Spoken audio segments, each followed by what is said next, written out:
Okay, so today we're going to go through toes. We're going to be doing the AP axial toes, AP oblique toes, and then lateral individual toes, okay? So for toes, when your patient comes in, you can go ahead and have them have a seat on the table.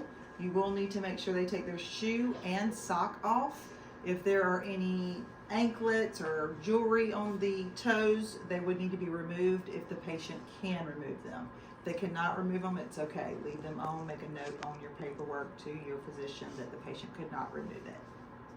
Find out what kind of problems they're having. Need to look and observe for any bruising, swelling, open wounds. Remember, if there are any, if there's any blood or bodily fluids, you do need to put an IR bag over the IR.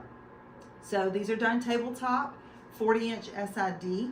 We are going to start with the AP axial. Remember, these can be done AP, but more commonly the axial is done. Do y'all remember why? To open the joint spaces. So 15-degree cephalic angle or posterior angle towards the heel. Help you remember, toes are 15 degrees, foot is 10 degrees, knee 5 degrees. Okay? So gonna get my patient is seated on the table. Gonna have you put your foot right here in the middle of the IR or the middle of this board for me. I like to just go ahead and put my part in the center. Think about where your central ray enters your part. For axial toes, we're doing all toes together. What's our central ray point? Third MTP. So I'm going to go ahead and look and kind of line that up as best as I can without equipment, just looking at part and IR. Put those pretty close, okay? Plantar surface of the foot is flat on the IR.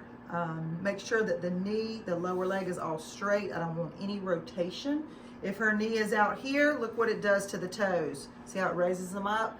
You can guide your feet, you can guide your toes by manipulating the knee and the lower leg, okay? So come in 15 degree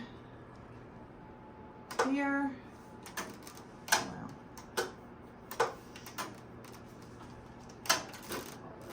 Let's get over. And then I'm just going to come in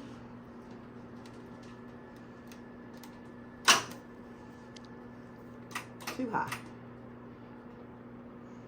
40.1, 40.2 is fine. Just keep it above 39.9, okay?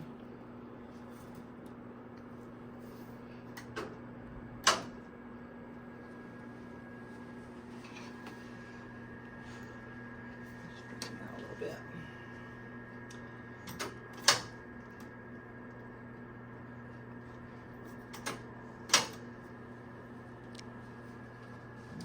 Let's see where we're at.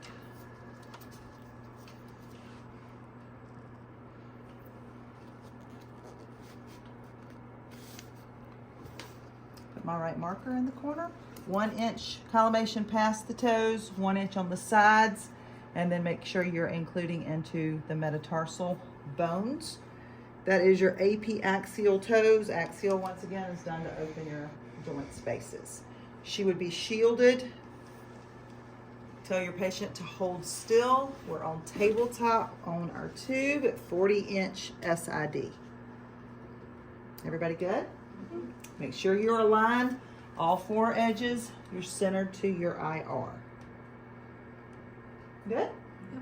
Next, we're going to do oblique. So we have to take this central ray angle off for oblique. So we go back to our 0 degrees. Come back up to your 40. This is just not meant to be right at 0. All right. Take it back, line it up to the center of my IR. Still centered here. And then I'm just going to get my patient to turn your knee towards the wall a little bit for me.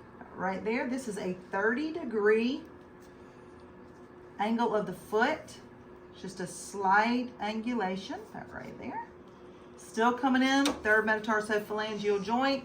Right markers in the corner. All I did was turn the knee in, picked her foot up, picked her foot up and just slid it over a little bit, okay? 30 degrees.